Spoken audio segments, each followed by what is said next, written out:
Ed Elcott's going to join us here. Ed is he's in Wampah, New York. He does a series of, I guess what's called missionary work. He does some outreach and discussion with people. And he's at the Wampah Bowl there today. Ed, how are you? Hey, hello, young man. Ed Elcott here. How are you doing? I'm wonderful, Phil, and thank you for asking me on your program. And Ed, you were at the Wampah Bowling Alley, right? Yes, we have come to Wampah Bowl at least twice a month, and I do outreach lectures, and I'll go from table to table, I'll go from alley to alley, and ask people if they've considered Elcott, if they've considered Elcott the next step, if they've considered Elcott the primary step or the beginning step, if they've considered any kind of change of lifestyle. Do they feel good? Do they feel right? If it's a Saturday night, I will generally say, do you feel good, feel right? It's Saturday night. And they'll give me that quizzical look that I look for. I look for what we call, for want of a better term, Phil, the huh? When we see that, then we realize that we've got someone that we can work with.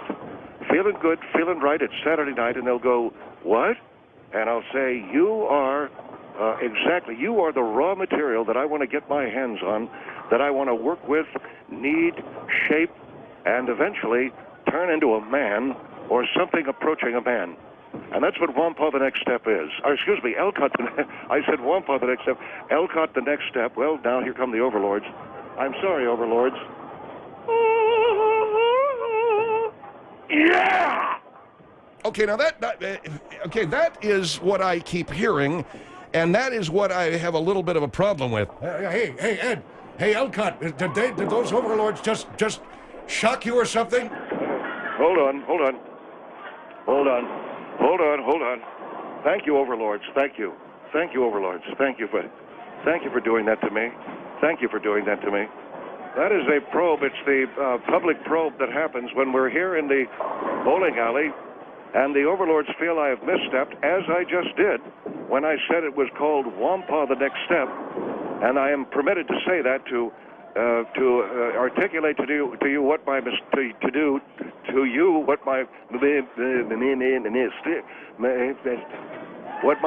was. Then they can publicly sear me or skewer me, and it is generally done with a catheter, and you can well imagine where that goes. Holy Christ, you're not a catheter where they would usually put a catheter. Yes, and they put it in forcefully and without any awareness or concern for my own health or my own threshold of pain. Why do you put up with that? I am absolutely appalled. Yeah, put a cat. Are you? And I'm sorry to have to ask you this, Dr. L. Do you mean in the butt? Is where they put it? No, Dickman. They don't place a catheter in that area. They put it in the other area. Oh! All right, Bud, take it easy. Jesus Christ, Dickman. Oh! What is wrong with you? Let me find out what the hell's wrong with you. He's screwing around, man. That's what I thought. Cut it out, Bud. I'm just kidding. Well, Bud, you can say you're kidding, but it is very painful. No, I know that, but the first time you said it, I did mean it. I did go, and then I realized that everybody was paying attention, so I... Oh, you thought you'd turn it into some kind of a comedy performance, is that it? Well, yes, sir. All right, Bud. Well, when I tell you, your sense of humor and your need to display that is a good thing, as long as it does not overinflate your ego. If you can become Bud Dickman, the funny man, who doesn't care if anyone knows your name, you are moving toward Elcott, the next step. In other words, you're ready to take that next step to become an initiate novitiate and eventually climb up the ladder to a jar of strawberry preserves. I know I've talked about that a lot with a lot of people, and I've often many times have said I would like to do it, but just I don't know. Well, I think you'll be good at it. All right, we're talking here with Dr. Ed Elcott.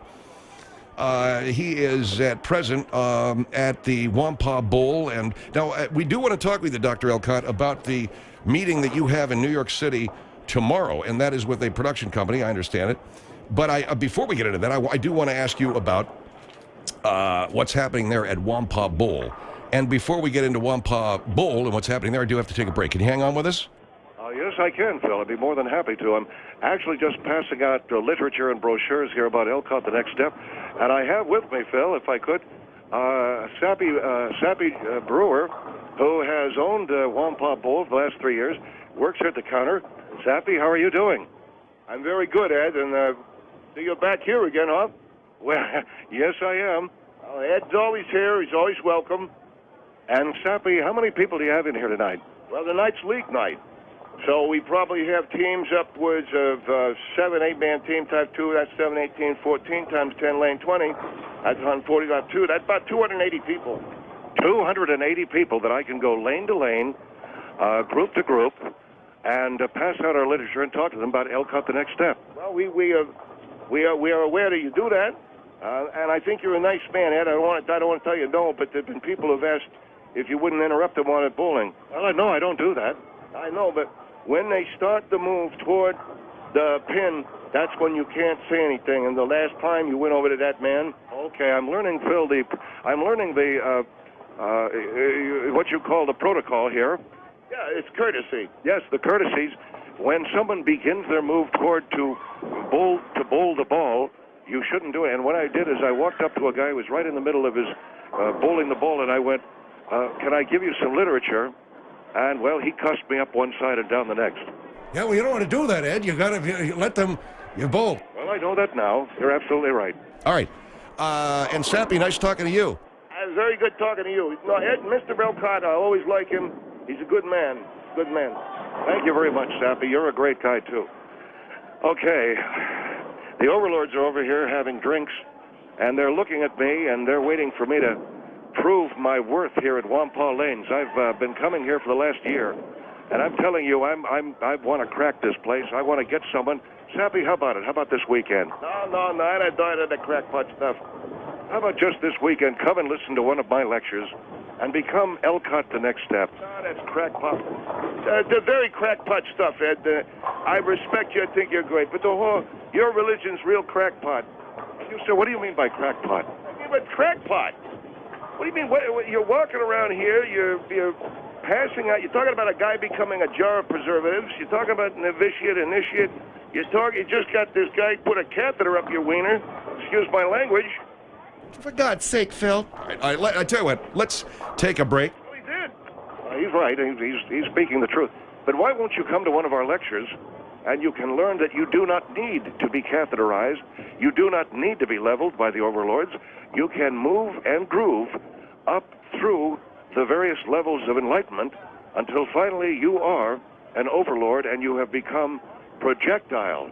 That is, you are something that has been fired directly out of the reproductive area of the Overlord, and you're on your way to outer space, the outer space of inner space.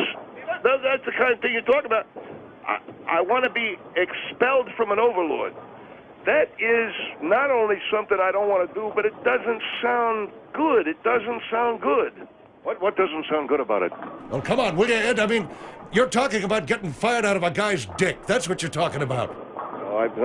I feel sorry for you, General, for saying that. Well, you may feel sorry for me, but you're saying why you can become something that gets pissed out of an Overlord. That's what you're saying. Yes, I am, but no, I'm not. Yes, I am, but no, I'm not.